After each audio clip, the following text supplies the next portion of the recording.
Buenas noches, chicos. Sean bienvenidos una vez más a otra ponencia del CPC. El tema de hoy es revisiones sistemáticas ciecas y va a estar a cargo del doctor Christopher Alarcón Ruiz, quien es médico con estudios en ciencias en investigación epidemiológica. También es investigador asociado a la Universidad Científica del Sur y es pasante de investigación en la Universidad San Ignacio de Loyola. Y por último, también es docente fundador de Bisalud, Evidencias en Salud. El tiempo es con usted, doctor.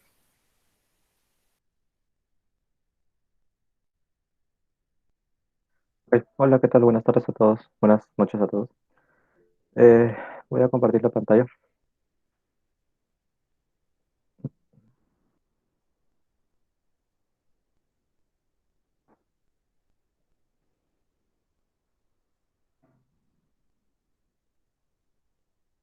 Ya, creo que se ve bien, ¿no?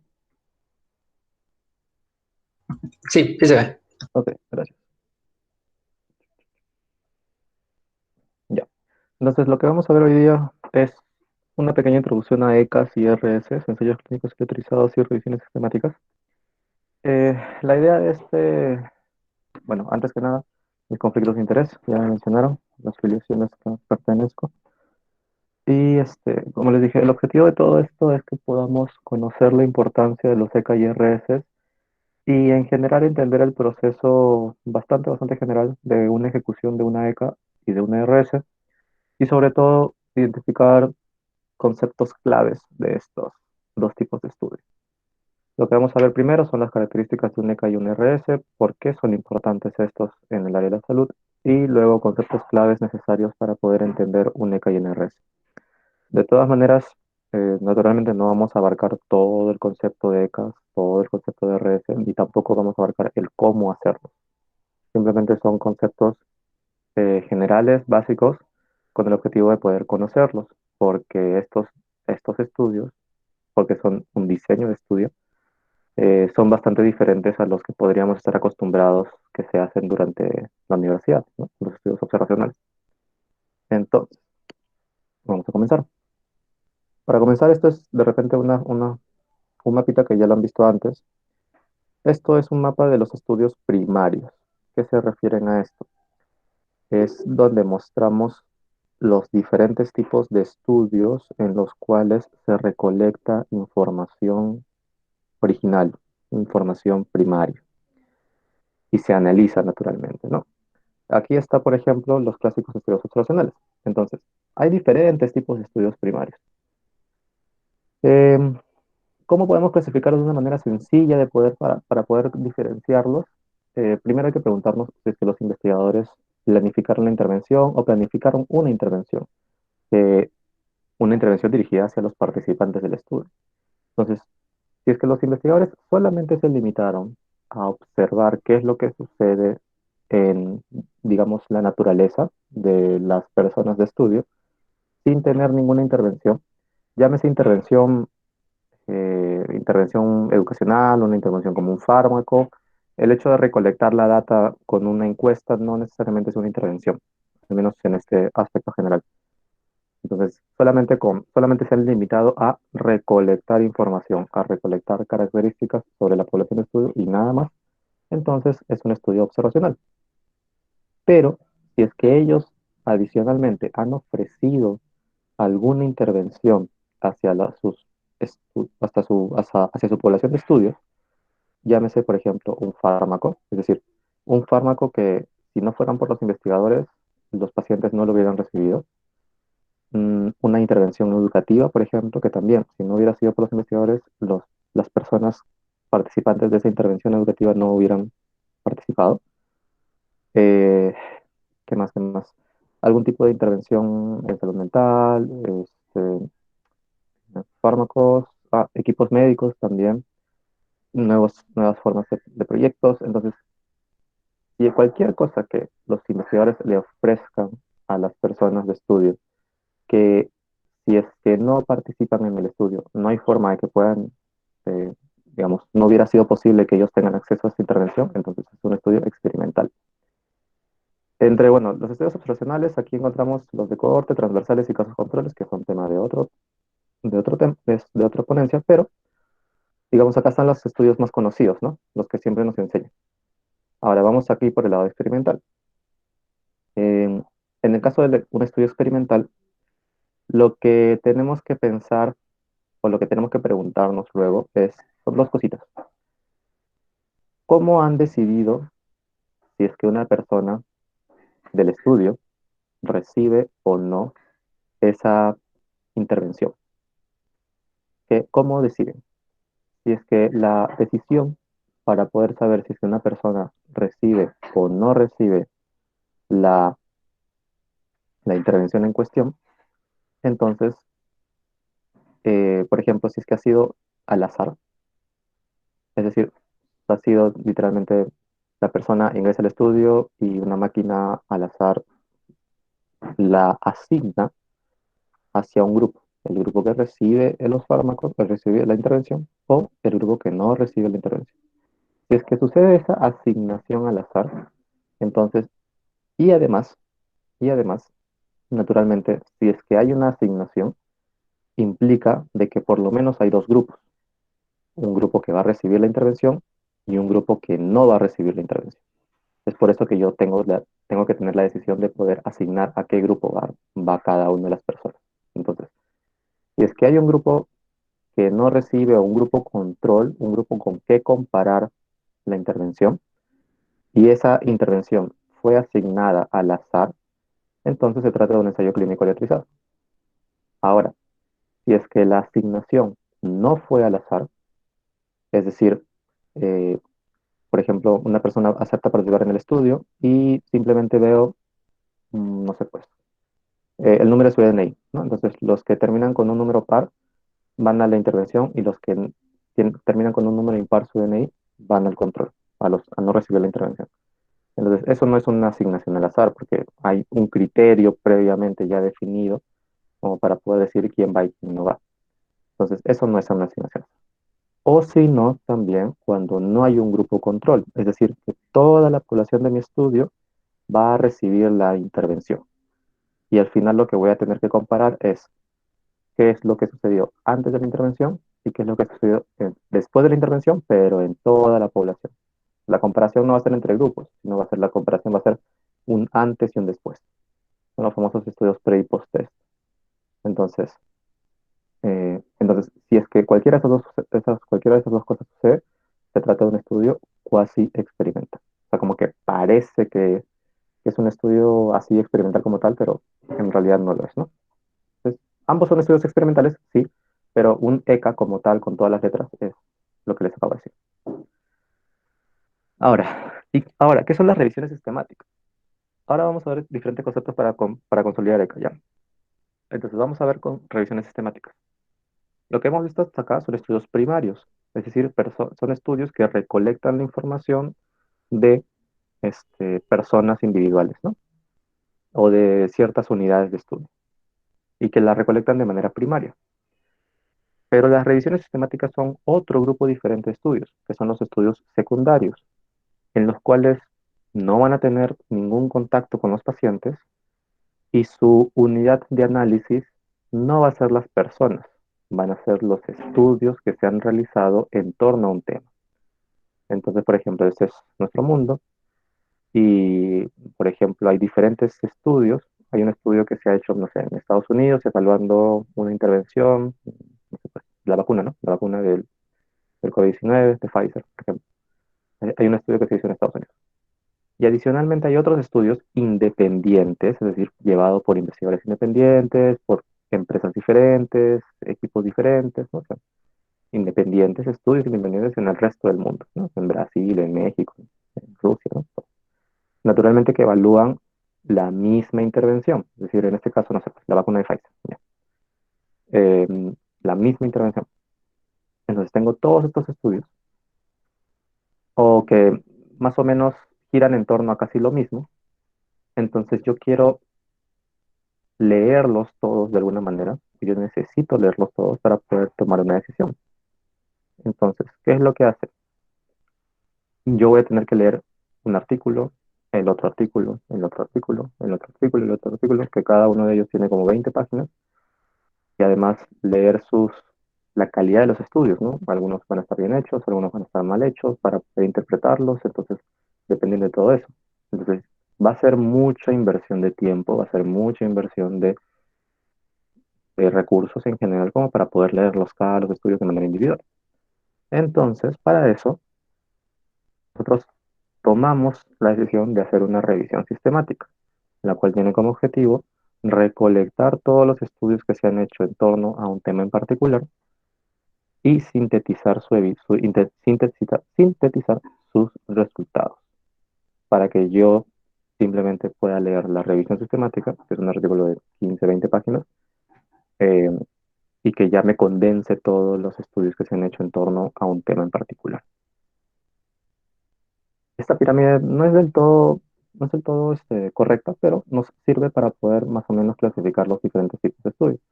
En la base, lo que, digamos, menos confianza tenemos son la opinión de expertos. Ahora, los estudios observacionales tenemos por aquí y los ensayos clínicos los tenemos por acá. En general, digamos, de manera teórica, los ensayos clínicos son mejores que los estudios observacionales, luego vamos a ver por qué. Pero eso no significa que los ensayos clínicos sean perfectos y de que no tengan fallas. Hay ensayos clínicos que se hacen muy mal y hay estudios observacionales que se hacen muy bien. Entonces, a veces hay estudios observacionales que evalúan lo mismo que un ensayo clínico, de manera diferente, pero lo mismo al fin y al cabo. Em, que potencialmente hay estudios observacionales que podrían ser mejores incluso que ensayos clínicos, mal hechos, ¿no? Entonces, bueno, esta pirámide no es tan correcta, pero digamos, más o menos aquí tenemos las diferentes formas de poder evaluar alguna pregunta de investigación en general. Y sobre ellas, las revisiones sistemáticas no necesariamente es como que el mejor tipo de estudio, porque el objetivo de la revisión sistemática no es ser el mejor tipo de estudio. El objetivo de la revisión sistemática es condensar todos estos estudios primarios, que son los ensayos clínicos o en general los estudios experimentales y los estudios observacionales. Es decir, más allá que el pico de la pirámide es como si fuera una lupa que condensa todos estos dos tipos de artículos, que ya hemos visto que no necesariamente uno siempre va a ser mejor que el otro. ¿Ok? Bien, por favor, si es que tienen alguna duda, me pueden interrumpir en cualquier momento. Ya, no, yo no me molesto. La idea es que se puede, hay que hacerlo un poco más dinámico esto. ¿Ya? Ahora, volvemos con los ECAs. Los ECAs, o ensayos clínicos controlados aleatorizados, que es como su nombre más largo, eh, vamos a ver, digamos, por qué se llaman así, ¿no? Lo de ensayo proviene del experimental. Entonces ya hemos quedado claro que es un estudio de tipo experimental. Clínico es porque eh, principalmente se centra en humanos y en torno a una patología, sobre todo en humanos, perdón, sobre todo en humanos. No necesariamente en una patología, porque también hay intervenciones preventivas. Hay otro tipo de ensayos experimentales, pero cuya unidad de análisis no son personas, sino son comunidades. Entonces, esos son ensayos comunitarios, ¿ya? Que bueno, es otro tipo de diseño. Eh, Cuando son clínicos es cuando tienen como unidad de análisis las personas, ¿ya? Y controlado se refiere que por lo menos hay un grupo control, es decir, hay una comparación. Y aleatorizado se refiere al proceso de asignación, si es que la persona que participa en el ensayo clínico recibe la intervención o se va a un grupo control. Entonces, digamos, esta es una población de estudio, que básicamente es una muestra de estudio, ¿ok?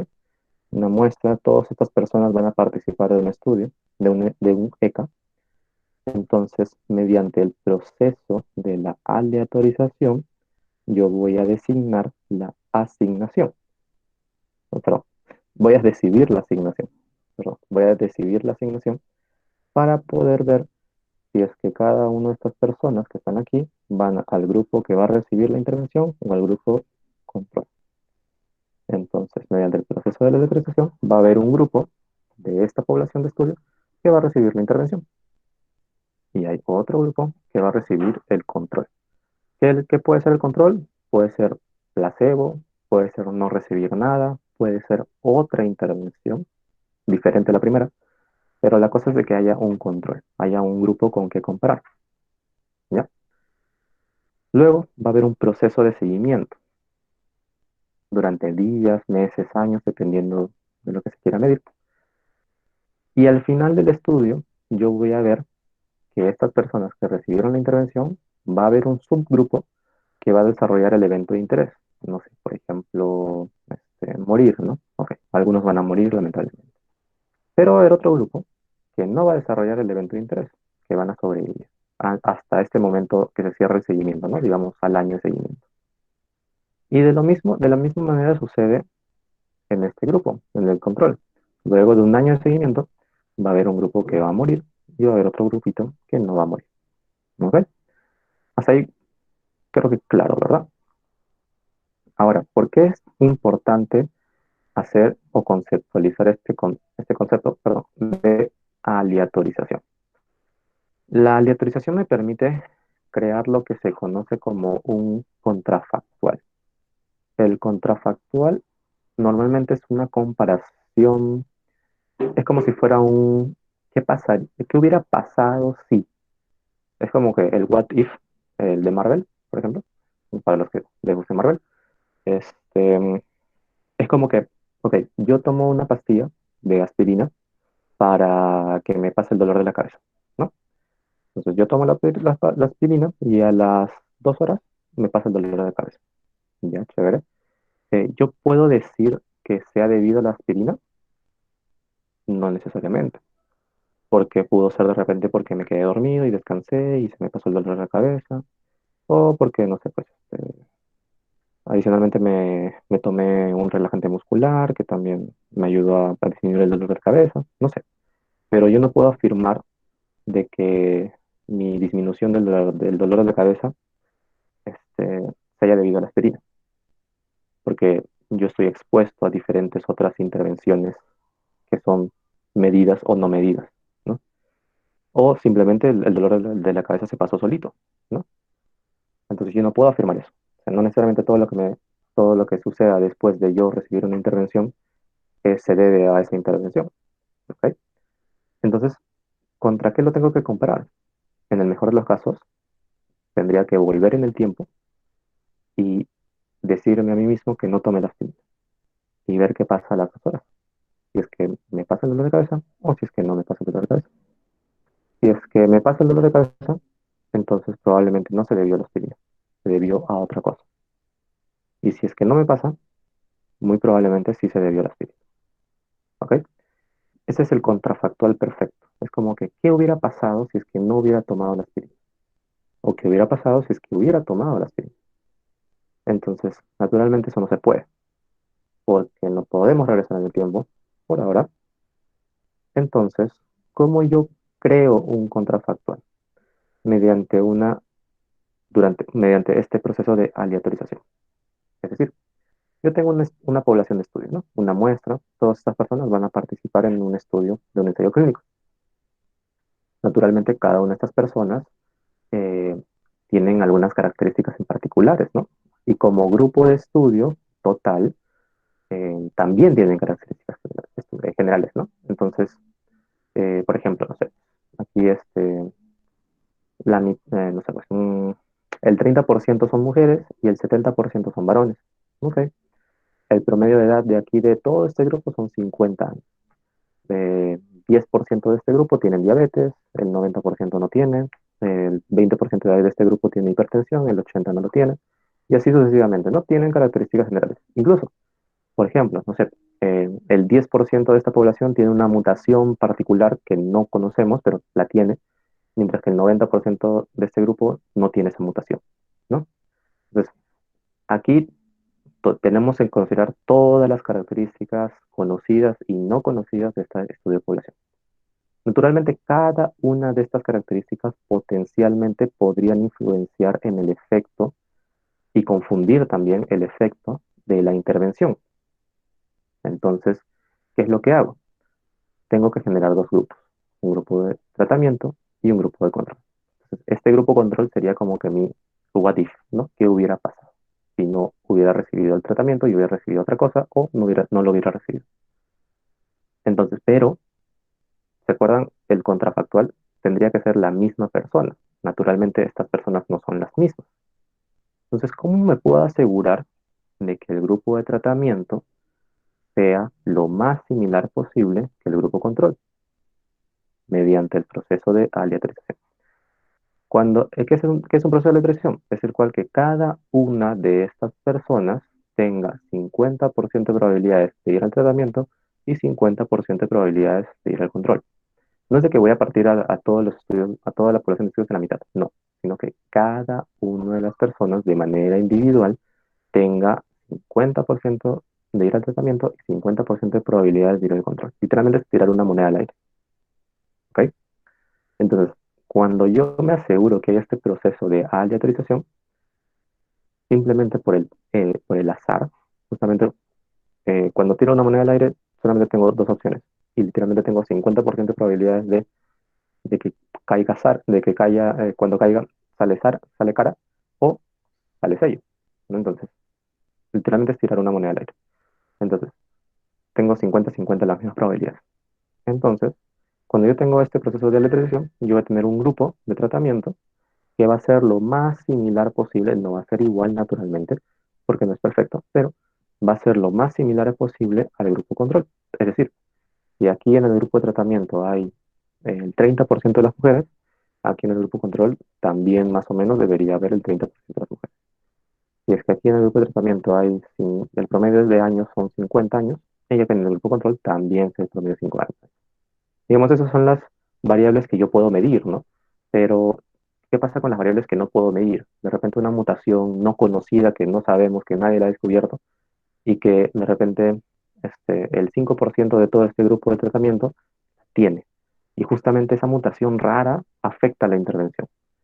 Entonces, en el grupo control también, el 5%, alrededor del 5%, va a tener esa mutación rara no conocida. ¿Por qué? Porque justamente cada una de las personas que ha tenido el 50% de probabilidades de ir al tratamiento, yo me aseguro de que vaya la misma cantidad de personas a ambos grupos. Entonces, al final yo voy a estar creando dos grupos lo más parecidos entre sí.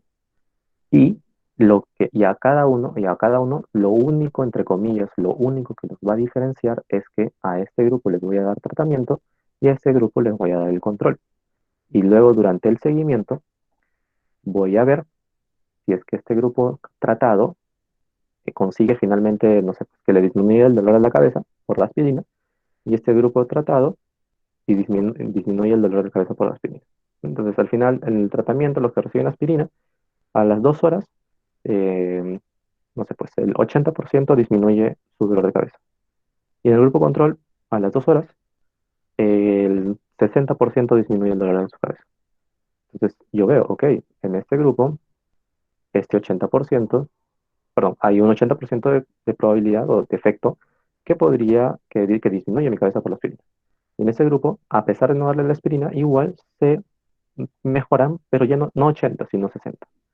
Entonces, yo puedo decir que, digamos, entre comillas, al menos a priori, parece ser que la aspirina sí podría tener algún efecto en comparación con no darle nada. Un efecto positivo, un efecto mayor para poder obtener mayor resultado para disminuir el dolor de cabeza. ¿Ok? Entonces, eso es lo que le hace muy, muy característico y tan importante al, este, a la letrización y sobre todo un NECA. ¿Y cómo yo puedo decir de que este 80% se debió a la aspirina? Porque lo único que los diferenciaba era que este grupo recibió la aspirina y este grupo no. El resto eran similares o iguales, entre comillas, entonces no había influencia de otra variable externa que podría alterar el efecto. Entonces, igual, el 60% probablemente de aquí del grupo de tratamiento se debió curar espontáneamente, sin la aspirina. Pero ese 20% extra, de 60 para 80, ese 20% extra se curó probablemente gracias a la aspirina. Entonces, ese 20% extra, lo más probable es de que se deba por la aspirina. ¿Ok? Hasta aquí, claro, ¿se entendió? Esto de la aleatorización.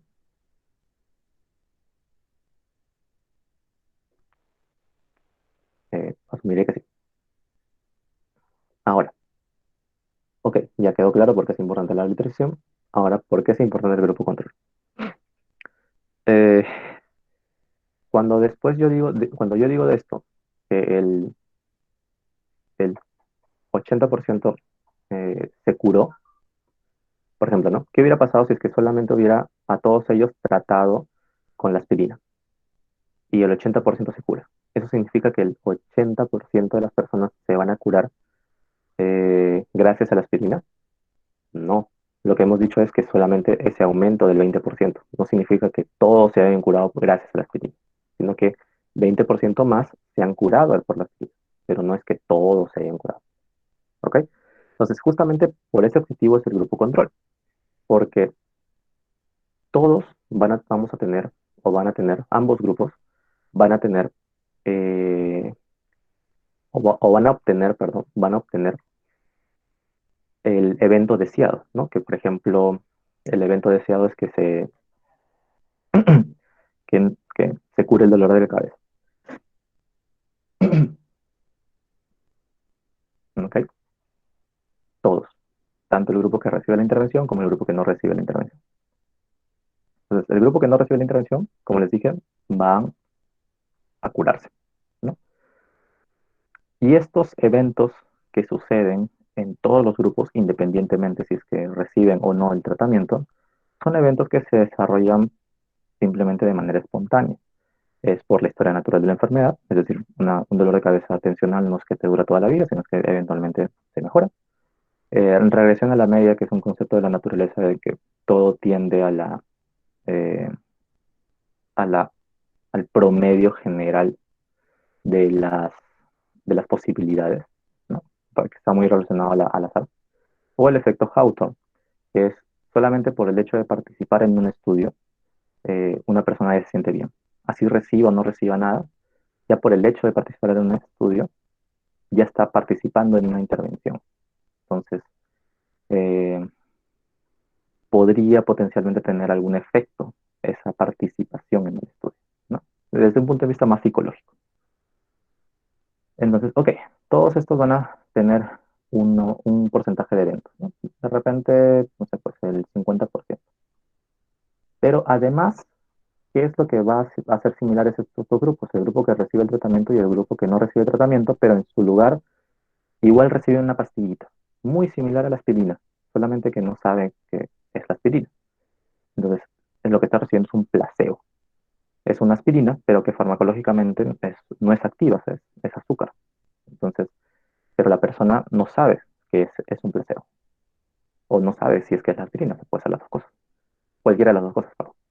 Entonces, solamente por el hecho de que una persona ya reciba un tratamiento, no es por participar en el estudio, sino es que reciba algo que puede ser el tratamiento, la intervención, o que puede ser el placebo, eh, se puede obtener cierto porcentaje de eventos. Por ejemplo, el 10% se ha curado solamente por autoconvencerse de que como están recibiendo algo, les van a mejorar su dolor de cabeza, ¿no? Entonces, los eventos se deben solamente por el efecto del placebo.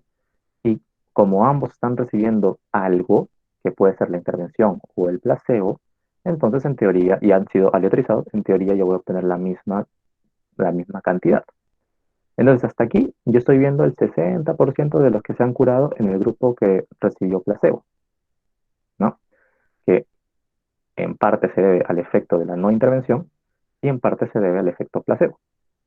Ahora, ahora sí, a partir de aquí, de lo que pasa hacia arriba, este 20% extra de repente son los eventos, son las personas que lograron curarse el dolor de cabeza, ¿no? Este es un 20% más. Y ahora, yo puedo decir ahora sí con certeza, si es que comparo todo el efecto del grupo de tratamiento y lo comparo versus todo el efecto del grupo placebo, va a haber esta diferencia. Y esta justa diferencia va a ser puro, el efecto puro, puro, solamente debido a la intervención, porque ya he excluido toda posibilidad de algún efecto. Al momento de aleatorización, yo estoy diciendo que este, los dos grupos son similares. Y al comparar, o al considerar, perdón, el efecto de no intervención y el efecto placebo, también estoy considerando los factores propiamente dichos del estudio, del ensayo clínico. Y al final solamente me estoy quedando con este efecto, purito. Entonces, justamente esta es la importancia de tener un grupo control y de comparar con un grupo control. Porque al comparar, comparar sobre todo dos grupos que sean iguales o parecidos, la diferencia que exista, si es que existe, va a ser debido solamente a la intervención. ¿Ok? Entonces, esa es la importancia de tener un grupo control. Eh, Como los ensayos clínicos son estudios, naturalmente tienen que tener un protocolo.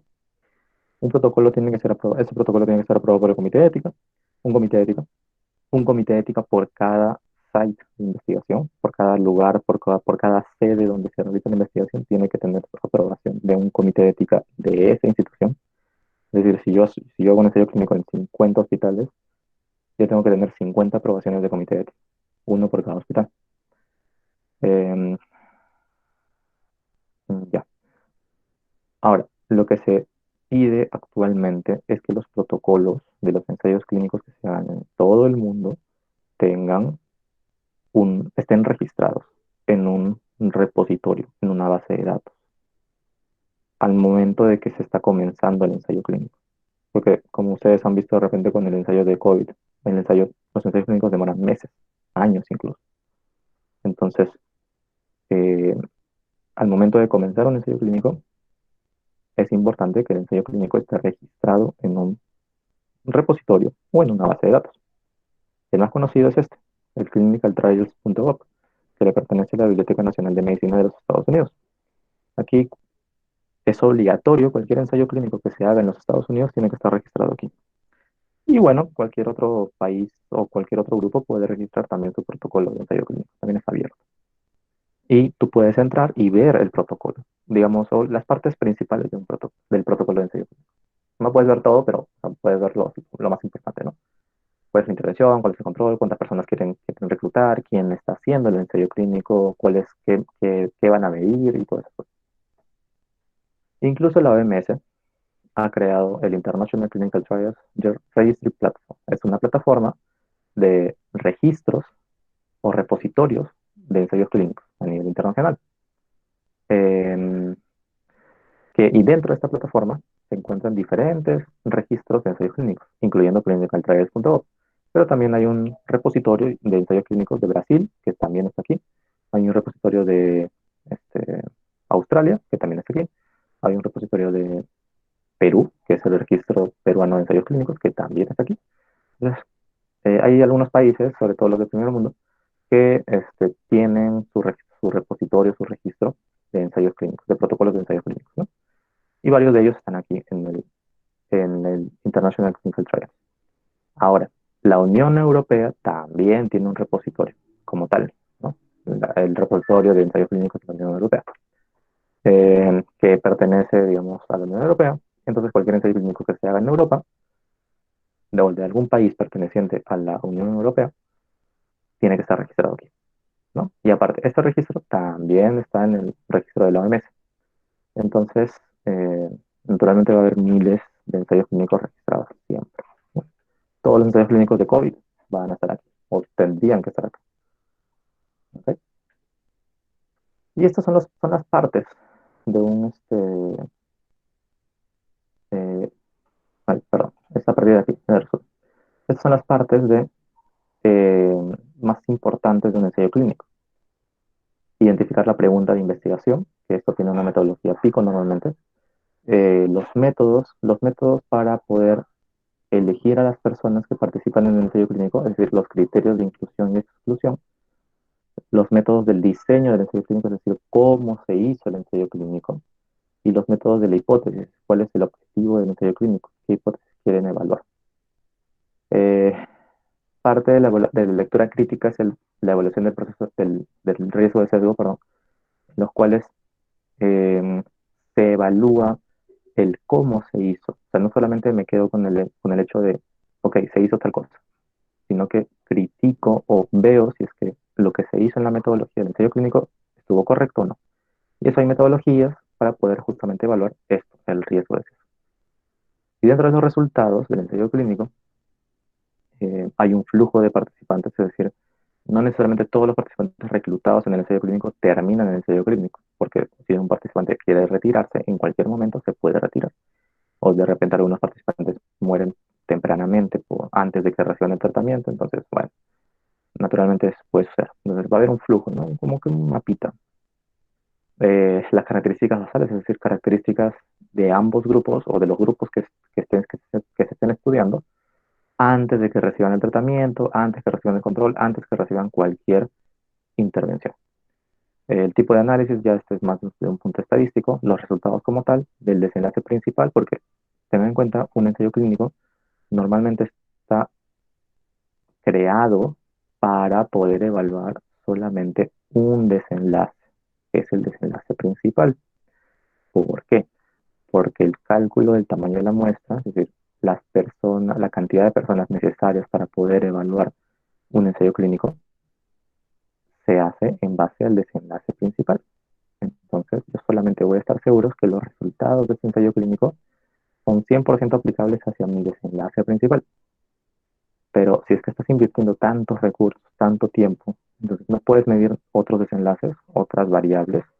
Sí, puedes medirlos, pero tener en cuenta que esos desenlaces secundarios, que pueden ser relevantes o no relevantes dependiendo de la importancia de esos desenlaces, eh, no han sido tomados en cuenta, entre comillas, digamos, el ensayo clínico no está dirigido o no está diseñado para evaluar estos desenlaces. Entonces, lo que yo encuentre o los resultados que tengan que ver con estos desenlaces, los secundarios, eh, son generalmente considerados como exploratorios. ¿Ok? Es decir, que no son concluyentes, nos dan algunas luces, pero debería confirmarse con algún ensayo clínico como tal, dirigido a cada uno de los desenlaces. Hay a veces algunos gráficos y todo. Adicionalmente, hay información adicional que hay que considerar, que es como el financiamiento y los conflictos de interés del ensayo clínico. Naturalmente, hay intereses particulares de empresas, de personas, de grupos, eh, que se dedican a hacer ensayos clínicos y que quieren que, digamos, las intervenciones que ellos venden o que ellos han diseñado eh, funcionen, ¿no? Entonces, y lo cual no es malo, pero potencialmente esto podría influenciar en que los resultados que se presenten estén sesgados hacia un resultado en particular, ¿no? Entonces lo que se quiere es que sea 100% objetivo, entonces siempre es importante leer esta parte. Y bueno, las conclusiones como tal es ver el efecto de la intervención, si es que podemos confiar en el estudio dependiendo de su sesgo, si es que es aplicable y bueno, en general el balance general del estudio como tal, ¿no? Ok, ese es un ensayo clínico de manera general, o digamos, el concepto de un ensayo clínico. Ahora, el concepto de una revisión sistemática es que es un tipo de estudio cuya metodología está dirigida exclusivamente a recolectar sistemáticamente toda la literatura disponible, la literatura científica, para responder una pregunta de investigación en particular. ¿Ya?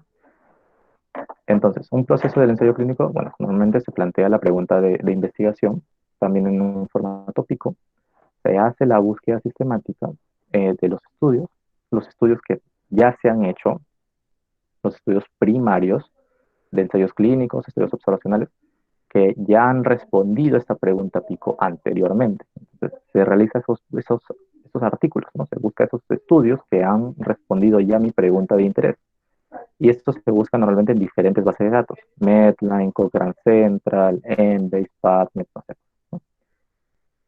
Se selecciona los estudios que cumplan con los criterios de inclusión, es decir, no necesariamente todos los estudios que voy a encontrar en la base de datos es, eh, ¿cómo se llama? Responden a mi pregunta. Tengo que poder considerar ciertos criterios de inclusión, no criterios de inclusión de los estudios, sino criterios de inclusión de la revisión sistemática para poder decidir si es que este estudio responde a mi pregunta con las características particulares que yo deseo, o no lo responde, o no tiene una característica particular que yo deseo. Entonces, estos criterios de inclusión son de los estudios, o de los ensayos clínicos, perdón, de los estudios, de los artículos o de los estudios. ¿Ok? Eh, entonces, al final voy a obtener una lista de estudios que sí son exclusivamente que responden a mi pregunta de investigación y son con las características que yo deseo. No sé, por ejemplo, todos son ensayos clínicos, ok, ya solamente me interesan ensayos clínicos. De estos estudios, de este conjunto de estudios que evalúan lo mismo, hay que resumirlos. Es decir, normalmente el resumen o sintetizarlos, ¿no? Es decir, leerlos todos y presentar los hallazgos principales de estos estudios, ¿no? De una manera cualitativa, es decir, de manera narrativa, describiendo sus principales características de cada uno de los estudios, pero también de manera cuantitativa, es decir, con, con análisis estadísticos. Y un análisis estadístico muy importante en una revisión sistemática es esto, el metaanálisis.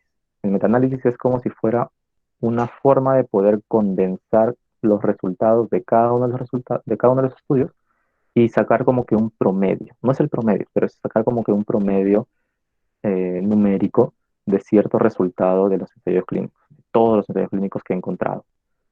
Eh, entonces, ese resultado es producto de los resultados de todos los estudios. Entonces, concepto importante, metaanálisis no es un tipo de estudio, no es un diseño de estudio, es una prueba estadística. No es como si yo dijera chi cuadrado, ¿no? O sea, es una prueba estadística. En- Ahora, una revisión sistemática puede o no puede tener metaanálisis. O sea, una revisión sistemática no depende como concepto, no depende del metaanálisis. Si es que tiene metaanálisis, a buena hora, pero igual sigue siendo una... ¿ya? Y también hay que evaluar el riesgo de sesgo y sesgo de publicación y otras evaluaciones de calidad de cada uno de los estudios de manera individual para poder saber que también están realizados estos estudios. De repente han estado realizados de mal manera, entonces sus resultados van a estar sesgados. Entonces es importante identificar esas fallas, ¿no? Eso se refiere con evaluación de riesgo de sesgo. Como les dije, bueno, esos pasos, buscar, sanar y extraer de los estudios primarios, ¿no? Hay que buscar los estudios primarios, seleccionamos para ver cuál incluimos y cuál no, y cuando tengamos la lista de los estudios primarios, vamos a extraer la información más importante para nosotros, que nos va a ayudar a responder la pregunta planteada a priori, ¿no? Por ejemplo, porque como les dije, estos estudios primarios pueden ser ECAs, observacionales, estudios de precisión diagnóstica o cualquier otro tipo de estudio, reportes de caso, etc. ¿Ok? Y como les dije, cuando yo extraiga toda la información de estos estudios primarios, lo que voy a hacer es sintetizar, ¿no? O sea, como que sacar un resumen de manera cualitativa o de manera cuantitativa mediante un metaanálisis, ¿ok? Y al final evalúo la calidad de cada uno de los estudios primarios, ¿no? Para poder ver la calidad y qué tanto puedo confiar en los resultados de estos estudios primarios, ¿ok? Eh, una revisión sistemática también, como es un estudio, es un tipo de estudio, también necesita un protocolo, ¿ya? Entonces, eh, es importante, si es que quieren hacer una revisión sistemática, que hayan un protocolo antes de hacerlo, ¿ok? Y que ese protocolo esté disponible en algún repositorio. Eh, como las revisiones sistemáticas no se hacen físicamente, normalmente se hace de manera digital, eh, no hay países que regulen eso, ¿no? Pero hay un repositorio online que se llama Prospero, que es el Registro Internacional Prospectivo de Revisiones Sistemáticas, que depende de la Universidad de York, de Estados Unidos. Eh, Perdón, de Reino Unido, Universidad de York de Reino Unido.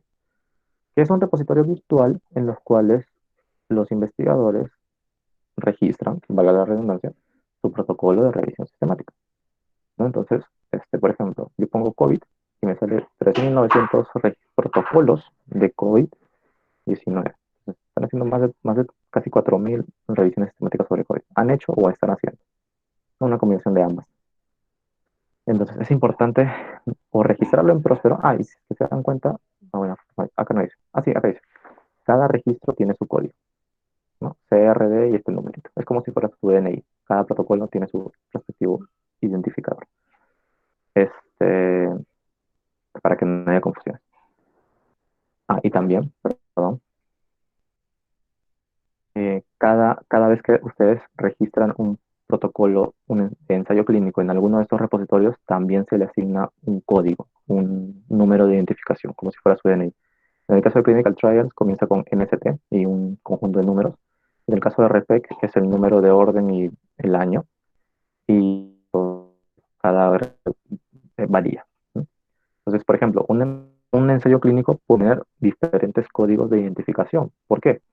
Porque de repente fue registrado en Clinical Trials, fue registrado en el ensayo clínico, en el registro de Europa, fue registrado en el RPEC y también está registrado en la OMS.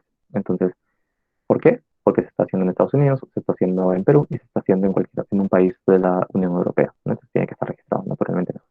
Entonces, el mismo ensayo clínico va a tener, perdón, un identificador de Clinical Trial, un identificador de RPEC, un identificador de la Unión Europea y un identificador del registro de la OMS. ¿Cuál utilizo? El principal, que normalmente es el de Clinical Trial. ¿Ok? En cambio, aquí como normalmente solamente hay una base, eh, un registro, perdón, solamente utilizamos este de Prospero.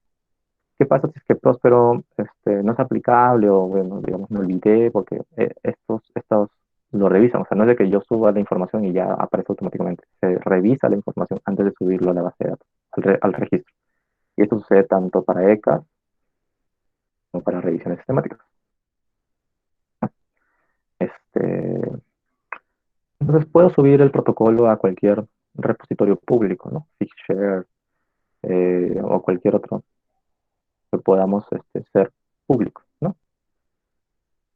Y esto es como que las partes más importantes de una revisión sistemática, ¿no? La introducción, que, bueno, es el objetivo de la revisión sistemática, el objetivo de estudio, el objetivo, la pregunta que queremos responder con la revisión sistemática, el registro de protocolo, los criterios de elegibilidad, pero de los estudios, la fuente de información, es decir, de dónde saco la información, dónde voy a encontrar los artículos, perdón, y cómo voy a encontrarlos, búsqueda.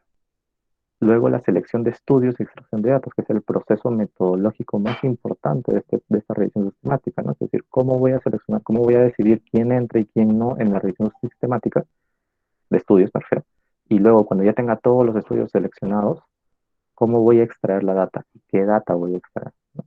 Estos procedimientos que involucran todo esto, también es parte de los métodos. Y también aquí falta un poquito en los procedimientos de análisis, ya sean cualitativos o cuantitativos. Dentro de los resultados también debería haber un flujograma de selección de estudios, ¿no? Porque yo siempre comienzo con miles de estudios, pero al final me quedo de repente con 10 o 15 estudios. Las características individuales y conjuntas, ambas, de los estudios, el riesgo de sesgo de los estudios de manera individual, la síntesis de resultados, ¿ok? El sesgo de publicación, que es otro tipo de sesgo, y la certeza de la evidencia, que es una forma de poder evaluar la calidad de la evidencia, pero no, ya no de los estudios de manera individual, sino la calidad de evidencia de toda la evidencia en conjunto que gira en torno a un mismo tema. Entonces, como que yo puedo tener cierta certeza de todo el conjunto de la evidencia. Eh, y bueno, también conflictos de interés, financiamiento y conflicto de interés, es importante la revisión sistemática. ¿Cómo reconocemos que un estudio es una RS? Tiene que tener tres cositas importantes. Hace una búsqueda sistematizada de la literatura. ¿Qué significa sistematizada? Que tiene pasos, que tiene pasos que son replicables. Entonces te va a decir específicamente, yo con lujo de detalle, cómo han buscado los artículos científicos y cómo han seleccionado los artículos científicos y cómo han extraído la data de los artículos científicos, ¿no? Llámese tener la estrategia de búsqueda y que debe tener claro los criterios de inclusión y exclusión de los estudios. O sea, es decir, qué criterios estoy utilizando para ver si un estudio ingresa o si un estudio no ingresa. Tiene que tener una forma de sintetizar los estudios, no es que solamente me va a poner cada estudio hizo esto y ya. No tiene que haber alguna forma en que pueda sintetizar y darte un resumen de todos los estudios. Y también evalúa la calidad de los estudios. No es que solamente se quede en que ya, bueno, pasó esto y ya. No que pasó esto, pero de repente era un estudio de mala calidad o no, o era de buena calidad. Entonces, se tiene que hacer eso. Ahora, ¿qué pasa si es que no te evalúa la calidad? ¿Ya no es una revisión sistemática? No, para hacer una revisión sistemática como tal, principalmente tiene que hacer esta primera parte.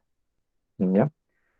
Hay algunas revisiones sistemáticas, entre comillas sistemáticas, que no sintetizan los resultados, no evalúan la calidad de los estudios, pero digamos, metodológicamente ya son un poco confiables este tipo de revisiones sistemáticas, ¿no? La calidad de los resultados que la revisión sistemática te puede ofrecer no es tan buena, o no es completa por lo menos. Ahora, ¿por qué es importante esto de los ECAs y RS? como les dije ya más o menos, ¿no? ¿Cómo realizamos esta relación de que el tratamiento A o el tratamiento X me causa el desenlace Y, ya sea como beneficio como daño? ¿Cómo yo sé de que me estoy curando por la aspirina y solamente por la aspirina? Que justamente es esta relación de causalidad. Para poder definir esta relación de causalidad se tiene que considerar muchas opciones, ¿no? O sea, muchas características, perdón, ¿no? Temporalidad, es decir, que el tratamiento venga antes que el efecto. La consistencia, es decir, que cuando yo dé el tratamiento de manera sistemática, no solamente a una persona, sino a diferentes personas y por diferentes veces, yo obtendría generalmente casi el mismo desenlace, ¿no?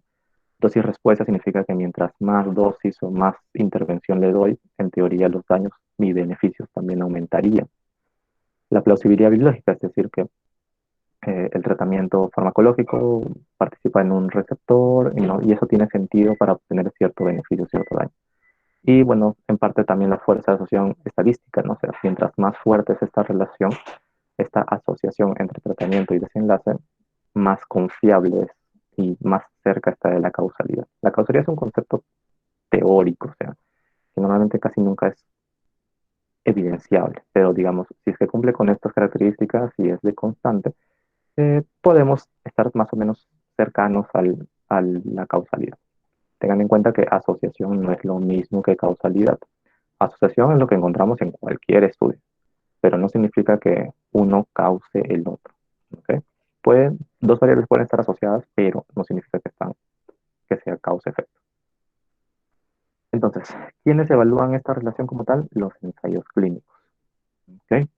Los ensayos clínicos son los únicos que podrían o los únicos o los que tenemos más confianza desde un punto de vista teórico que potencialmente tienen la opción de poder evaluar esta relación de causalidad. Porque con un estudio observacional, lamentablemente no se puede. A lo mucho encontraríamos una asociación, porque tendríamos el tema de la temporalidad a veces, eh, fuerza de asociación a veces, consistencia también a veces, pero no sería suficiente como para poder demostrar causalidad. Eh, porque los grupos que se comparan no necesariamente siempre van a ser iguales. Entonces, lo que les expliqué en el grupo control, ¿no? Para poder asegurarme esa diferencia o ese beneficio total, tiene que haber un grupo control que sea comparable con mi grupo de intervención. No solamente que sea comparable, sino que sea lo más similar posible a mi grupo de intervención, lo cual solamente es posible con el ECA. En un estudio observacional, la asignación de recibir o no recibir el tratamiento no depende de los investigadores, depende de muchas otras cosas. Y una revisión sistemática lo que hace es condensar toda esta información, sea de ensayos clínicos, de observacionales o de cualquier tipo de estudio. Hace condensar toda la información, ¿para qué? Para que yo finalmente pueda tomar una decisión. Porque normalmente yo no puedo tomar una decisión solamente con un ensayo clínico. Recuerden, consistencia. Consistencia es que de que en los diferentes ensayos clínicos se encuentre resultados similares.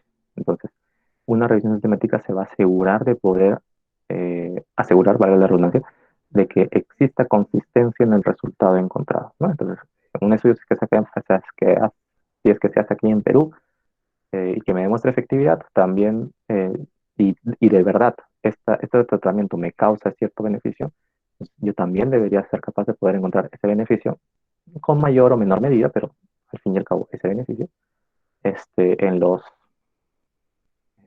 en los pacientes de, no sé, pues, de Egipto y también en los de Rusia, pues, ¿no? Porque en teoría es causal, ¿no? ¿Ok? Para complementar de todas maneras la importancia de leer y de conocer los ECAs, hay que tener en cuenta que ningún estudio es perfecto, como les dije, hay ECAs, todos los ECAs tienen limitaciones, ningún estudio de ECA es perfecto. Y estas limitaciones potencialmente pueden afectar la interpretación de sus resultados, ¿no? Entonces es importante saber leer un ECA para poder interpretar de manera adecuada los resultados, no solamente leer el resumen del artículo, porque normalmente lamentablemente nos enseñan a hacer eso, ¿no? Léete el resumen y a ver qué dice. Ya, pero oye, pero no sabes cómo se ha hecho y si es que se ha hecho bien. Si ya solamente estoy leyendo el resumen que tiene un resultado de de las decenas de resultados que te pueden dar. Entonces, siempre es bueno hacer esa lectura crítica. ¿Mm? Tener en cuenta que hacer un ECA es dificilísimo. O sea, no difícil, sino complejo. Esa es la palabra, complejo. Porque hay que planearlo, hay que ejecutar, análisis, administrar un ECA, que es importantísimo. Todo este proceso de hacer un ECA implica grandes cantidades de dinero, de tiempo, de trabajo en general y de recursos humanos. Una persona nunca en la vida va a poder hacer solamente un ECA por sí solo. Entonces, cuando les digan, estoy haciendo mi ensayo clínico en tal hospital, chama, y esa persona nunca participó en un ensayo clínico, nunca participó en un ensayo de investigación, y su equipo, de entre comillas, de investigación tampoco no, y son tres gatos nomás, pues duden de eso, porque no se trata de un ensayo clínico, probablemente se trata de cualquier otra cosa, y administrativamente están haciendo cualquier cosa. ¿Ok? Un ECA siempre va a ser relativamente complejo. Eh, y tener en cuenta de que todo este proceso, cuando se hace de manera adecuada, no va a llenarse o no entraría en un artículo científico. Entonces, la lectura crítica que se hace al artículo científico de un ECA eh, solamente es considerando con la información que tenemos los lectores disponibles, pero digamos, no podemos decir como que, este estudio fue una basura, no se hizo nada, pues, como que, porque si es que se ha hecho todo esto es porque implica un proceso de trabajo, ¿no? De decenas, cientos de personas, de su tiempo, ¿no? Entonces, sería como que menospreciar un trabajo importante solamente con una información limitada que es el artículo. Entonces, en el artículo no está todo lo que se hizo en el ECA, está lo principal, como para poder entenderlo más o menos, pero no está todo. O sea, si se pusieran todo, si solamente el protocolo, imagínense, solamente el protocolo tiene cientos y cientos de páginas de un ECA, imagínense cómo tendría que ser el informe final de un ECA. Pues naturalmente eso no se puede hacer en un artículo, ¿no? Porque hay limitación de espacio. Entonces, digamos, en el artículo solamente va la condensación de todo lo que se hizo, pero no, naturalmente no es todo lo que se hizo. ¿Ok? Pero considerando todo eso, es necesario entender en general qué se hizo de manera general y qué significan los resultados, es decir, interpretar los resultados en consideración con sus limitaciones. Y en el caso de una RS, bueno, también ninguna revisión sistemática va a ser perfecta, todas las revisiones sistemáticas tienen limitaciones. Eh, Tener en cuenta de que lo importante de una RS es que vamos a revisar todos los estudios relevantes que han respondido previamente ya a una pregunta en particular. Y la condensación o la síntesis que se haga de los resultados de esos estudios van a ser esenciales para poder tomar decisiones en salud, lo cual finalmente es lo que nosotros queremos, tomar mejores decisiones basadas en evidencia. Sin embargo, hay revisiones sistemáticas que pueden estar mal hechas desde un punto de vista metodológico. No sé, una revisión sistemática que solamente hizo una búsqueda en una base de datos y la estrategia de búsqueda fue mal hecha. O un análisis, una revisión sistemática que no declara, bueno, perdón, no especifica cómo han seleccionado, los criterios de inclusión no son claros. O una revisión sistemática que hizo un metaanálisis de estudios que no debió metaanalizar, porque eran totalmente diferentes. Entonces, hay revisiones sistemáticas que están mal hechas, ¿ya? Así que tener cuidado. También hay lectura crítica de revisiones sistemáticas, lo cual es importante que puedan considerar, aprender. Y también otra limitación muy, muy importante de la revisión sistemática es que lamentablemente la calidad de la evidencia de lo que encuentra una revisión sistemática en gran parte depende cómo se hizo, pero en gran parte también va a depender de la calidad de los estudios individuales, primarios que se van a encontrar.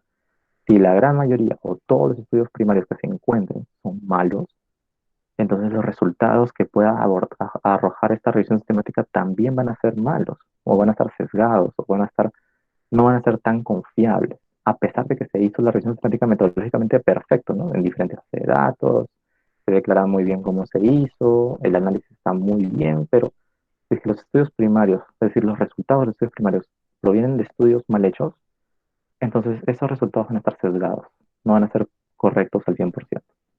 La famosa frase garbage in, garbage out, si entra basura, lo que va a salir va a ser basura, ¿no? Entonces, si es que los artículos que voy a utilizar para mi revisión sistemática están mal hechos, mis resultados, a pesar de que mi revisión sistemática metodológicamente esté bien hecha, los resultados no van a ser tan confiables por la calidad de los estudios primarios. Ahora, esto es básicamente lo que vimos un poquito cómo identificar un ECA, cómo identificar un RS. Para que un ECA sea llamado como tal, tiene que ser un ensayo clínico eh, experimental realizado en humanos, aleatorizado y controlado, ¿no? ¿Y cómo yo sé que es un RS? Básicamente tiene que tener estas dos cositas: búsqueda sistemática y la metodología de la selección, principalmente, ¿no? Pero, digamos, eh, actualmente ya deberíamos solamente considerar como revisión sistemática a estos que hacen síntesis de resultados y que hacen calidad de la evidencia de los estudios individuales. Eh, digamos, este es el concepto general, ¿no? Pero se van a encontrar con revisiones sistemáticas mal hechas. Y esos, bueno, ya no valen la pena ni siquiera leerlos porque son incompletos. Actualmente lo que se pide como mínimo de una revisión sistemática es esto. Es importante considerar la pregunta que quieren evaluar, ¿ok? Eh, y normalmente tiene una estructura pico, ¿ok? Un minutito.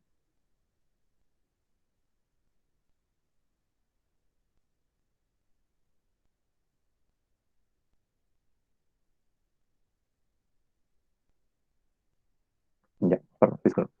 Eh, esta pregunta de investigación tiene un formato pico, que es población, intervención, comparador y desenlace, ¿no? El comparador puede ser de diferentes tipos, ahorita vamos a ver. Y normalmente la pregunta pico tiene que dejarse clara en el objetivo del estudio, ¿no? El objetivo del estudio es responder a la pregunta pico, ¿no? La población en las cuales se va a investigar, cuál es la intervención, contra qué se le va a comparar y cuál es el desenlace o evento de interés primario. Evento de interés, desenlace o outcome es lo mismo, ¿ok? Es lo mismo, pero lo importante es que sea el primario. Entonces, por ejemplo, ¿no? Pregunta pico es población, intervención, control y desenlace, o outcome, ¿no? En inglés. Entonces, por ejemplo, como les dije, ¿no? Población de estudio va a recibir la intervención o va a recibir el control. Un grupo va a recibir intervención y un grupo va a recibir control. Y lo que yo voy a medir para poder definir si es que uno es mejor que el otro es el desenlace, que voy a medirlo en ambos grupos, tanto en el grupo de intervención como en el grupo de control. ¿Ok? Entonces, por ejemplo, aquí tenemos algunos ejemplos eh, más dirigidos a cirugía. Por ejemplo, adultos obesos e hipertensos en población de estudio. A un grupo le voy a dar una cirugía, ¿no? Que es un bypass gástrico. Y adicionalmente terapia médica, ¿no? Su dieta, ejercicios, todo lo que tú quieras. Pero al otro grupo, al control, solamente le voy a dar terapia médica, nada más, sin el bypass gástrico. Y luego a los 12 meses voy a ver, como son hipertensos, voy a ver cuántos de estos que recibieron la intervención, que es el bypass gástrico, controlan su presión. Y a los 12 meses, en este grupo que solamente recibió la terapia médica, cuántos de estos controlan su presión. Y ver, comparar, ¿no? Si es que es un mayor o menor que otro, de que un grupo que el otro. Entonces, ese es el caso que un control es como si no le hubieras dado nada, literalmente. Eh, otro ejemplo es, por ejemplo, pacientes sometidos a IDRUX, que es una cirugía eh, bariátrica en el estómago. Y, por ejemplo, pacientes que están posoperados, ¿no? A un grupo le doy un fármaco que es el ácido ursodesoxicólico y a otro grupo también le voy a dar una pastillita, pero va a ser placebo. ¿Ok? Entonces a ambos les estoy dando, entre comillas, una intervención, solamente que a uno le estoy dando el fármaco de interés y al otro le estoy dando, entre comillas, nada, para poder también considerar el efecto placebo. En este caso no estoy considerando el efecto placebo. ¿Por qué? Porque las personas van a saber que están operadas, van a saber que han sido operadas, obviamente. Las personas que no han sido operadas es porque no van a ser operadas, ¿no? Entonces saben que se encuentran en el grupo control. Entonces aquí el efecto placebo puede estar presente y no está medido, ¿no? Entonces aquí en este caso sí. Y lo que voy a medir a los 12 meses es cuántos de estos que han recibido ya sea el ácido o el placebo, cuántos de ellos hacen una enfermedad litiásica biliar sintomática, ¿no?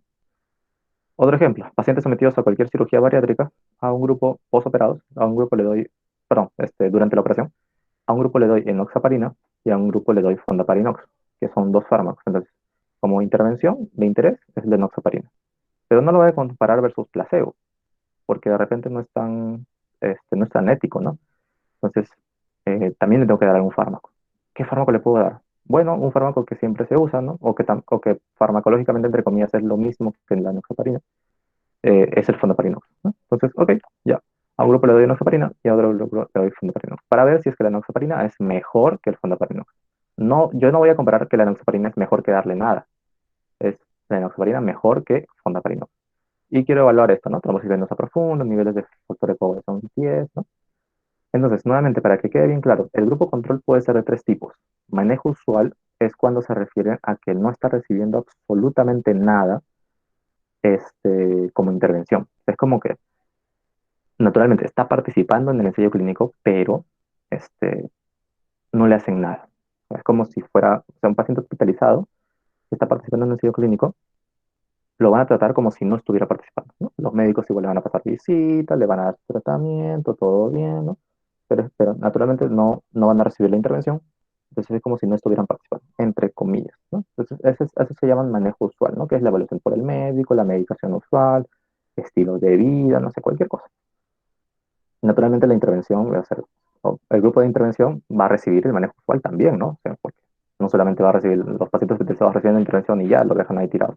No, también va a recibir el manejo usual, pero adicionalmente va a recibir la intervención, ¿no? Por ejemplo, la banda gástrica.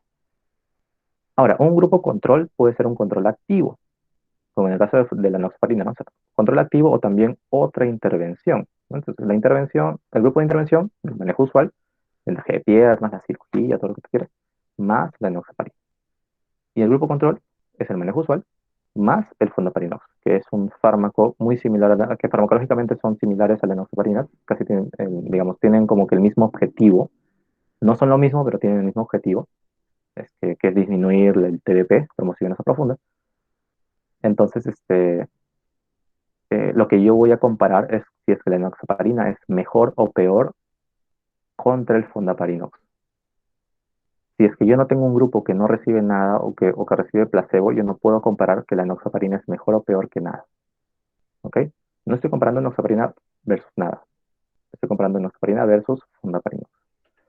Y también, naturalmente, va a haber un grupo, o sea, puede haber, el control puede ser placebo, como en lo que les dije, ¿no? Un grupo manejo usual, ¿no? Las cirugías, estilo de vida, seguimiento, todo lo que tú quieras, y recibe el ácido ursodesoxicólico. Y mientras que el grupo control es el manejo usual más placebo, es decir, la pastillita, pero que farmacológicamente no es activo. ¿Puede haber un ensayo clínico? ¿Puede tener más de un grupo control? Sí. Yo puedo tener un grupo control con la intervención, un grupo control con otra intervención y un grupo control con placebo. Y un grupo control incluso con manejo usual. Pero ya no sería tan ético tener un manejo usual. O tienes manejo usual o tienes placebo. ¿Ok? Por ejemplo, no hay placebo de cirugía, ¿no? O sea, no se puede. Entonces, ya pues manejo usual. Pero si es que tú das un tratamiento farmacológico de una pastillita, sí, pues deberías tener un placebo. Eh, Depende qué y contra qué están comparando. Sobre todo, es importante identificar el grupo control, porque naturalmente tus resultados van a ser dependiendo de contra qué y qué estás comparando. Ahora, hay diferentes tipos de desenlaces. Hay desenlace primario, desenlace secundario, lo que les dije, que los hallazgos de ser secundarios son simplemente como que hallazgos exploratorios, ¿no? Deben confirmarse con más secas. Eh, pero eso no significa que dejan de ser importantes. Puede ser un desenlace único o un desenlace compuesto. Es decir, un desenlace único es simplemente muerte o si no, cuántos días de hospitalización quedó o un objetivo, ¿no? Lograr al menos 50% del IMC, no sé.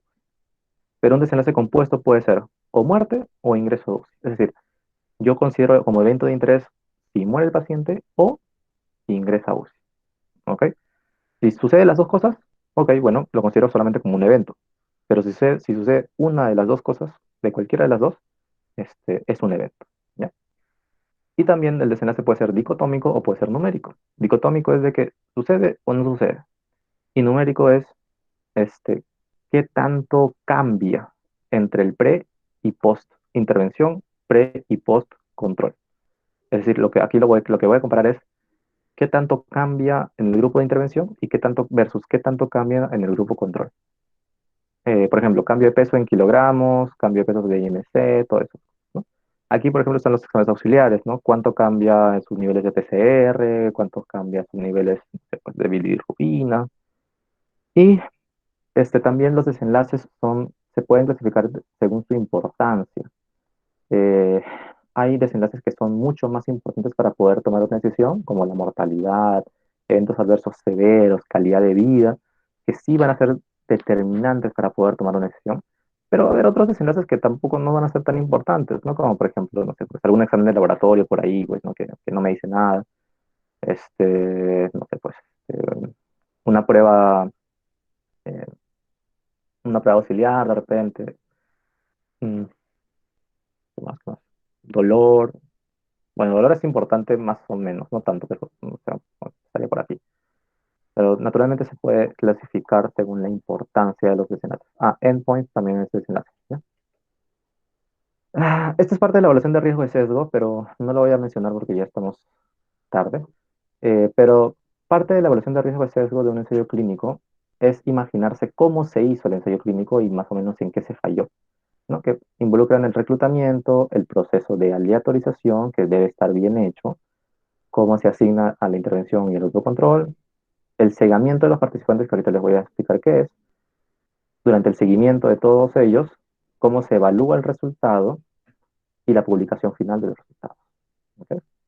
Digamos que este es un proceso muy, muy resumido de un ensayo clínico y que, bueno, cada una de las partes es evaluable. ¿Qué significa cegamiento? Eh, un estudio no cegado, o también llamado open trial, todos saben si es que el paciente que está participando en el ensayo clínico está recibiendo la intervención. O sea, todos saben en qué grupo se encuentra cada uno de los pacientes, ¿no? El paciente, los investigadores, el que analiza la data, todos saben en qué grupo se encuentra cada uno de los pacientes. No es un secreto. Cuando yo me refiero a un cegamiento simple o único, normalmente solamente el paciente no sabe en qué lugar, en qué grupo se encuentra. Normalmente son los casos de cuando se usa un placebo. Aquí, por ejemplo, aquí sería los de cirugía, ¿no? Todos van a saber si es que un paciente ha sido operado o no, porque es muy obvio. En cambio aquí, de repente es cuando uso placebo, ¿no? El paciente solamente no sabe que está participando en el ensayo clínico. Pero los investigadores y los data analíticos, y los que analizan la data, sí saben, pues, ¿no? Saben que este paciente ha recibido el placebo, este paciente no. Doble ciego normalmente se refieren al paciente y a los investigadores, porque también los investigadores necesitan estar cegados para poder disminuir las probabilidades de que se dejen llevar por sus sentimientos, entre comillas, o por su subjetividad al momento de medir los desenlaces o al momento de darle el tratamiento, control al paciente. Entonces, para poder disminuir todo eso, también el equipo de investigación tiene que estar cegado. Y un triple ciego se refieren a los analistas de los datos, que también tiene que estar cegado porque al momento de hacer el análisis, el estadístico no tiene que saber quién es quién, o sea, simplemente hace el análisis como tal. ¿En el doble ciego es el analista o el staff? Eso iba a decir. Este, no hay un estándar, aquí les he dicho como que simple, doble, triple, ¿no? No hay un estándar. Digamos, entre comillas, cuando es doble ciego, se asume que es por lo menos es el paciente, pero también los investigadores. Ahora, no, al momento de hacer una lectura crítica del ensayo clínico, no se dejen llevar solamente porque dice doble ciego. La metodología del ensayo clínico deberían decir quiénes han estado cegados. Sea, te pueden decir ya doble ciego en el resumen, en el título, ya, vale, normal. Pero en la metodología del estudio, cuando lo lean, tienes que decir, el paciente estaba cegado, el investigador estaba cegado, el data analística no estaba cegado. Entonces, digamos, como estándar se entiende así, pero puede ser un doble ciego que solamente el paciente y que el analista esté cegado, pues, ¿no? Y el staff no. Entonces, eso con pinzas. Lo importante es que lo confirmen en la metodología del artículo. Con respecto a los resultados y cómo leerlos, algo sencillo. Lo más importante es ver eh, qué tipo de desenlace es. Si es que es un desenlace categórico o si es que es un desenlace numérico. Categórico dicotómico, ¿no? Es decir, tiene o no tiene el evento. Y eso normalmente al momento de presentar los resultados te presenta con un odds ratio, con un riesgo relativo, con una razón perdón, un riesgo atribuible. Y si en todo caso es dicotómico y consideran el tiempo de seguimiento también, te pueden presentar un hazard ratio o un incidence rate ratio, ¿no? O sea, hay muchas formas estadísticas de poder presentarte un resultado con con un resultado, con un desenlace, perdón, dicotómico. Y si es que tienes un desenlace numérico, lo que te presentan normalmente es una diferencia de medias. No te pueden presentar odds ratio, riesgo relativo, no. Te tienen que presentar una diferencia de medias. O una diferencia de medias estandarizada. La matemática detrás de esto no es tema de esta ponencia, pero digamos a grosso modo es eso. Entonces, lo que yo voy a comparar cuando mi desenlace es dicotómico, lo que voy a comparar es cuánto más o cuánto menos hay de probabilidades, ya sea odds, riesgo, hazard, dependiendo de lo que se compara, cuánto más o cuánto menos hay de la probabilidad de obtener el desenlace, es decir, con la intervención en comparación con el grupo control. Es decir, con la intervención tengo, no sé, pues 20% más de riesgo de obtener el desenlace, que es curarme el dolor de cabeza, en comparación con los que no reciben la intervención. Y esto puede ser estadísticamente significativo o no. Pero cuando tengo un desenlace numérico, lo que yo voy a estar comparando son los promedios del desenlace en la intervención en comparación con el promedio del desenlace en el control. Entonces, no sé, en el grupo de intervención que reciben la aspirina, tienen en promedio, no sé, pues, eh, el puntaje de dolor 5 a las 2 horas de seguimiento. Claro, 5 puntos menos del desenlace, que es el puntaje del dolor, en comparación con no haber recibido la aspirina. Entonces, los que reciben la aspirina tienen 5 puntos menos en el puntaje del dolor en comparación con los que no reciben la aspirina. Y esto también tiene que ser, o no, estadísticamente significativo. La significancia estadística depende no del valor P, sino del intervalo de confianza. Bueno, sí, depende del valor P, pero también del intervalo de confianza, ¿ya? El intervalo de confianza lo que te dice, a grosso modo, tienen que interpretarlo así. El estimado calculado, o sea, el hazard ratio, los ratios, diferencia media, todo lo que tú quieras, es utilizando solamente los participantes que están participando, valga la redundancia, en el estudio. Pero tú no quieres saber qué es lo que pasó en los participantes. Tú quieres saber qué es lo que podría pasar en tu paciente que está al frente tuyo y que no está participando en el ensayo clínico. Para eso se utiliza el intervalo de confianza del 95%. Porque el intervalo de confianza te va a dar un rango de seguridad con un 95% de confianza, no hay 100%, jamás se habla de absolutos en ciencia, un 95% de probabilidades de que el estimado que tú puedas obtener en la vida real esté entre este rango. Entonces, es un rango, y naturalmente dentro de este rango tiene que estar el estimado calculado.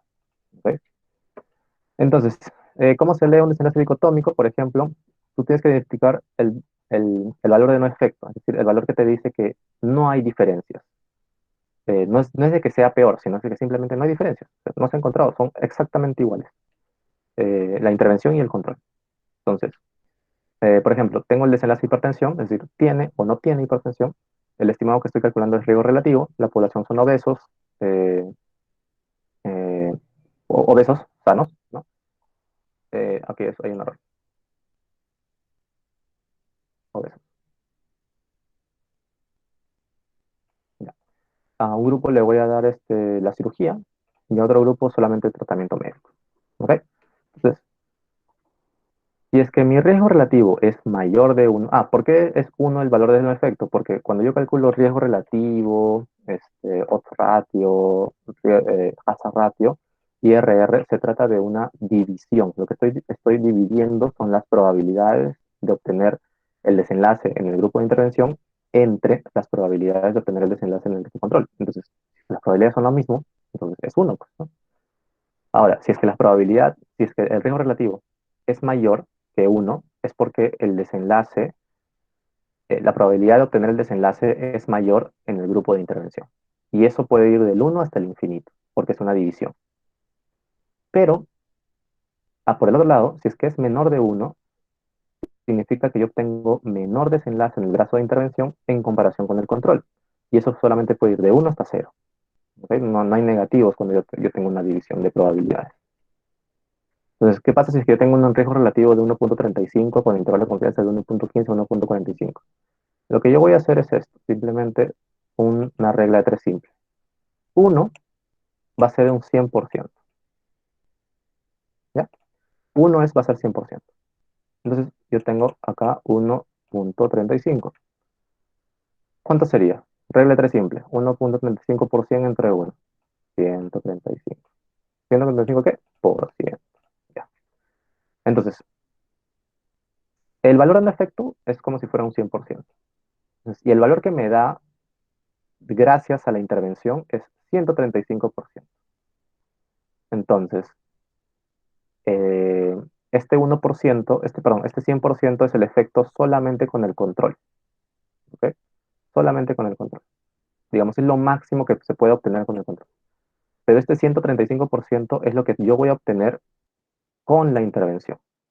Entonces, ¿cuánto más o cuánto menos obtengo con la intervención en comparación con el control? 35% más. ¿De qué? De probabilidades.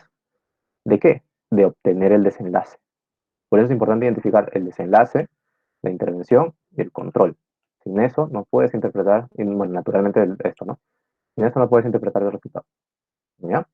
¿Y cómo sé que es estadísticamente significativo? Cuando el intervalo de confianza, que va de aquí a acá, que en este caso es 1.15 a 1.45, ¿no? No incluye, está lejos del valor de un efecto que es 1. ¿Ok? Si es que el intervalo de confianza no incluye el 1, cuando el resultado es dicotómico, entonces es estadísticamente significativo.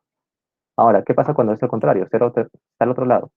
Pues, nuevamente, 1 con el grupo control, yo voy a obtener un 100%, lo máximo que yo puedo obtener con el grupo control, 100% del evento, ¿no? Entonces, con el grupo de intervención, que es 0,75, ¿cuánto sería? 75%. Entonces, ¿qué estoy obteniendo? Menos probabilidades del desenlace con el grupo control. Entonces, ¿cuánto menos? 100 menos 75, 25% de probabilidad menos de obtener el desenlace con el grupo control. Perdón, con el grupo de intervención, en comparación con el grupo control. Recuerden, siempre se compara la intervención versus el control. No puedes comparar el control versus la intervención. Siempre se compara la intervención versus el control. ¿Ya? Y bueno, aquí, por ejemplo, acá sigue siendo estadísticamente significativo porque va de 0,60 a 0,85, no toca el 1, no incluye el 1, entonces todo bien, es estadísticamente significativo.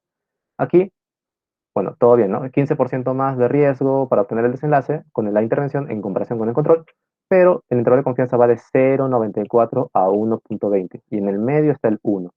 Entonces, como el intervalo de confianza me incluye el 1, es no estadísticamente significativo. ¿Ya? ¿Qué pasa con el numérico? El numérico es una resta. Ese es desenlace numérico y también cuando leen un riesgo atribuible, ¿ya? Un R, ¿ya? Porque es una resta. Por ejemplo, si es que yo quiero interpretar una diferencia de medias, en un grupo de obesos de IMC, el intervalo de, perdón, la intervención es la banda gástrica y el control es no solamente tener estilos de vida. Y lo que voy a comparar es eh, el cambio en kilogramos, ¿no? Cuánto más o cuánto menos obtengo en kilos luego del seguimiento. Lo que tengo que pensar cuando tengo un desenlace numérico, lo primero que tengo que pensar es cuál es su unidad de medida. Porque cuando yo digo cambio de peso, escucha, puede ser kilogramos, puede ser libras, puede ser gramos. Entonces, eso tiene que quedar clarísimo. ¿Ya? Cuando tú me dices edad, como desenlace numérico, ya, pero edad qué? Años, meses, días. Si tú me dices, ya, presión arterial, ya, pero ¿presión arterial qué? ¿Miligramos de mercurio o otra forma de medir la presión arterial? ¿Ok? Entonces, tiene que quedar bien claro cuál es el desenlace, perdón, la unidad de medida del desenlace cuando tienes un desenlace numérico. ¿Ya? Entonces, como les dije, es una resta. Entonces, cuando tú restas algo menos lo mismo, si es que obtienes lo mismo en el grupo de intervención que el grupo control, ¿qué obtienes? Cero. Entonces, aquí el valor de efecto no es 1, es 0, porque es una resta. ¿Ya? Entonces, si es que tú obtienes más unidades de medida, es decir, más kilos con la intervención en comparación con el control, entonces tiene que ser mayor que 0, tu desenlace, tu diferencia de medias. Y eso puede ir de 0 hasta el infinito. Pero cuando tú tienes menor kilos, menor cantidad de kilos con la intervención en comparación con el control, entonces tiene que ser una negativa, ¿no? Porque es una resta. Eh, Por ejemplo, no sé, vaya, si es que yo obtengo un cambio en kilos, ¿no? O sea, no sé, yo he cambiado 5 kilos con la intervención versus solamente 3 kilos con el control. Entonces estoy teniendo 2 kilos más de que estoy bajando, 2 kilos más de bajada con mi intervención. Entonces, chévere. Pero aquí, ¿qué pasaría? Si es que con la intervención tengo 3, he bajado 3 kilos y con el control tengo 5 kilos menos. Con el control estoy bajando más, entonces con la intervención estoy obteniendo menos desenlace en comparación con el control, ¿no? Y eso también puede ir de cero al infinito porque es una resta, o al infinito menos. Entonces, por ejemplo, yo tengo una diferencia de medias de menos 10,2. ¿Qué significa eso? Que aquí ya no hay que hacer ninguna conversión ni nada. Esa diferencia es 10,2, ¿qué cosa? Unidades de medida, kilogramos. Ahora, ¿cómo yo lo comparo? El grupo que recibió la banda gástrica tiene en promedio, porque es una diferencia de medias, tiene en promedio 10,2 kilos. ¿Qué cosa? Menos, porque es negativo, en comparación con el grupo control. ¿Ok? Em, Tiene 10 kilos menos o baja 10 kilos menos en comparación con el grupo control. Es decir, el grupo control te baja más kilos incluso. ¿Ok? El intervalo de confianza va de menos 15 a menos 6. Entonces, como no toca el cero, que es la unidad del no efecto, es estadísticamente significativo.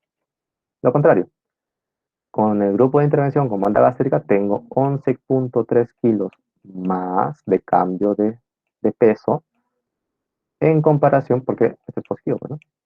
En comparación con el control. Y este es un intervalo de confianza 7,5 al 14,5, estadísticamente significativo, no incluye el cero. Aquí hay una diferencia media de 3,4 kilos más, ¿no? Pero el intervalo de confianza va de menos a más.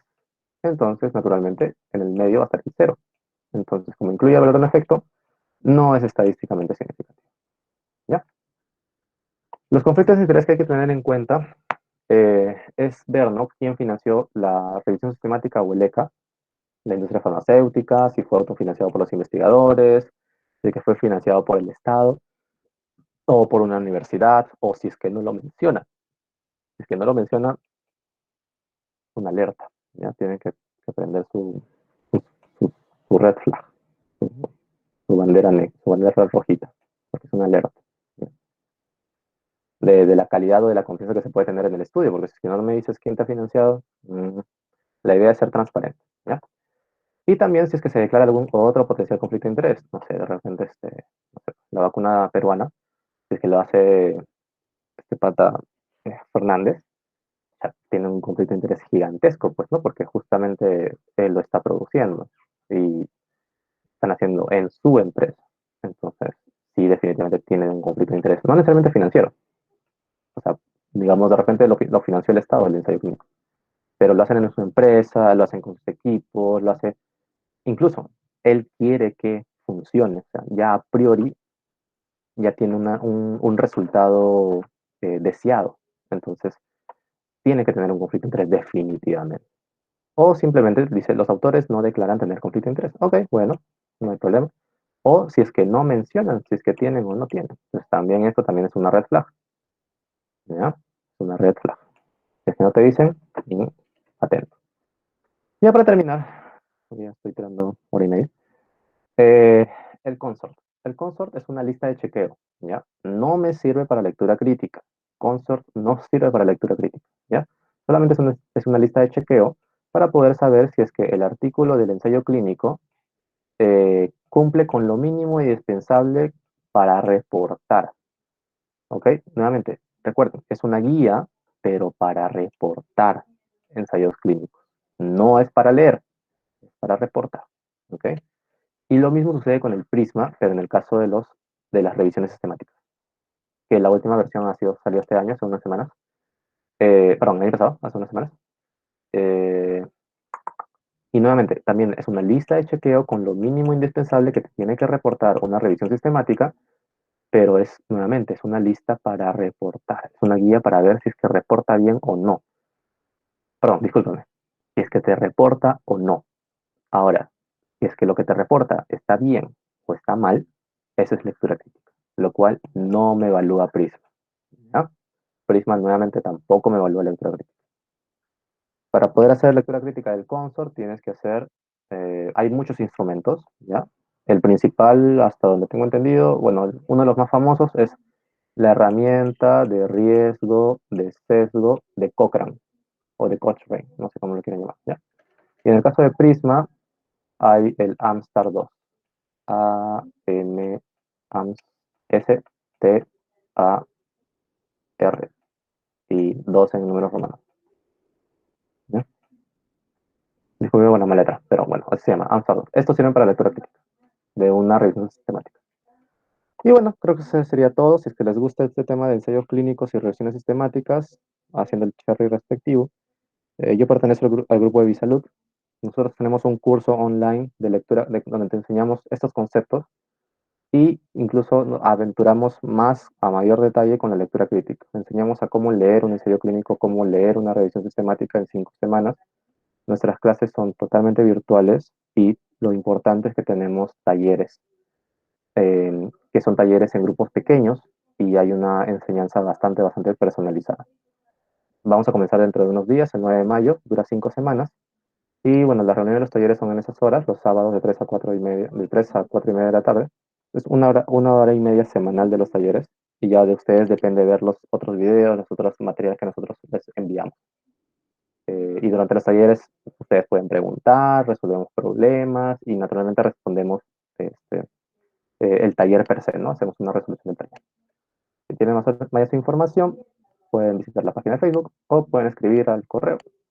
Y si es que tienen alguna pregunta en particular que no se ha respondido aquí, me pueden mandar un correo a mí y yo les respondo. Si es que, o sea, cuando tenga tiempo. Que sí respondo, no se preocupen. ¿Ok? Y bueno, creo que eso sería todo. No sé si es que tienen alguna pregunta.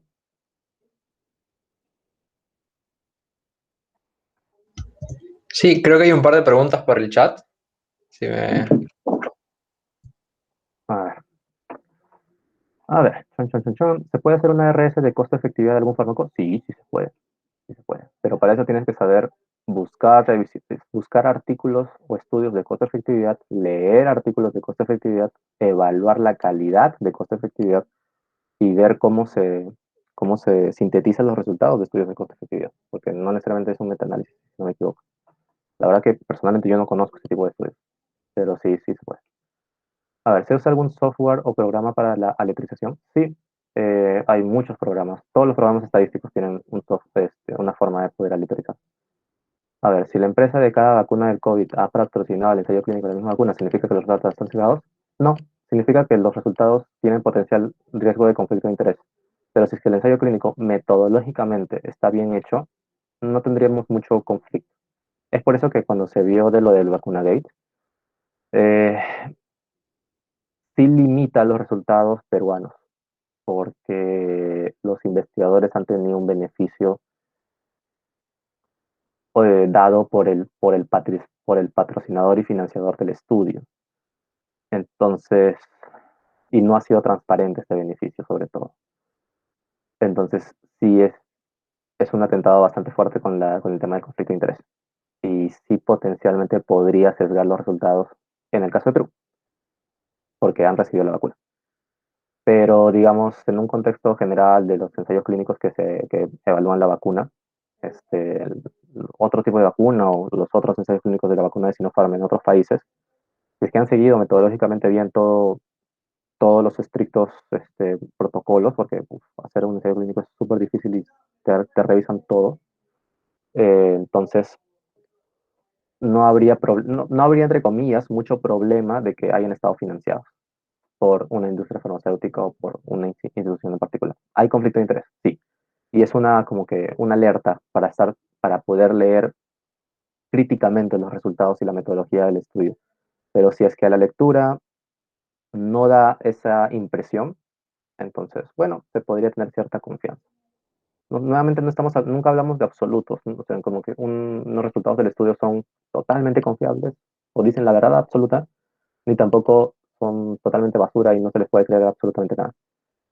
Puede suceder, ¿no? Pero no preferimos no hablar de absolutos. O sea, como que un poquito más de confianza o menos de confianza. No sé si tienen alguna otra pregunta.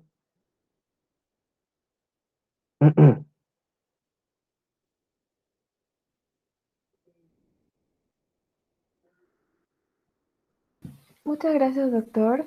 Agradecemos por toda la información que nos ha brindado. Sé que esto nos va a servir mucho de ayuda y agradecemos el tiempo que ha tenido con nosotros. Ya, genial, perfecto. Muchas gracias a ustedes. Encantado de ayudar. Buenas noches, chicos. Van a grabar, van a publicar este video, por curiosidad. Sí, sí, sí. Se va a publicar los próximos días.